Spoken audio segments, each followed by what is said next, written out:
The spokesperson of Iran's armed forces has threatened Israeli and U.S. Army personnel as well as officials that they will not remain safe anywhere around the world, be it tourist sites or recreational areas.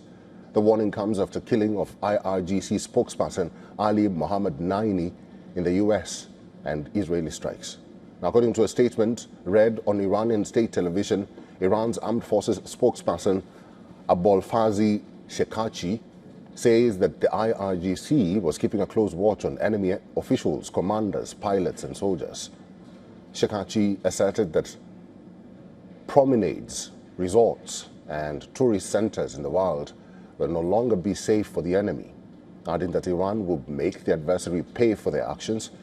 He went on to say that the enemy had hidden themselves in basements and shelters and were using people as human shields. Meanwhile, Israel has accused Iran of targeting holy sites in Jerusalem. The claim comes after missile debris from an intercepted Iranian strike landed inside Jerusalem's old city.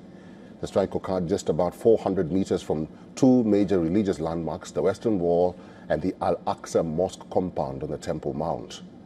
The fragments for the missile fell in a parking lot in the Jewish quarter.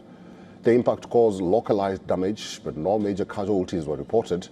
Emergency services were seen at the scene as teams assessed the damage and cleared the area. Israel's foreign ministry wrote on X, and I quote, "The Iranian attack on the holy sites sacred to all three religions reveals the madness of the Iranian regime, which claims to be religious. It called it an Iranian gift for the Muslim holiday of Eid al-Fitr." On the ground in Jerusalem, the situation remains tense.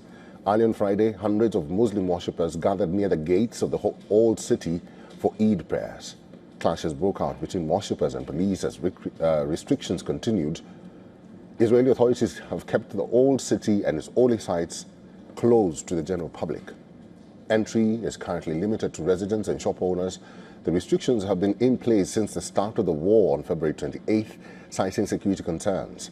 The closure includes access to key religious sites, including the Al-Aqsa Mosque and the Western Wall.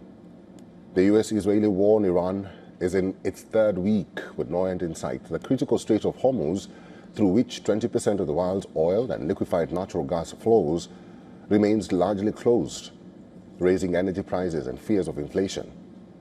The conflict has already imposed economic costs on U.S. allies who were not consulted before the airstrikes on Iran and who have endured months of harsh criticism and threats from Trump since he returned to office.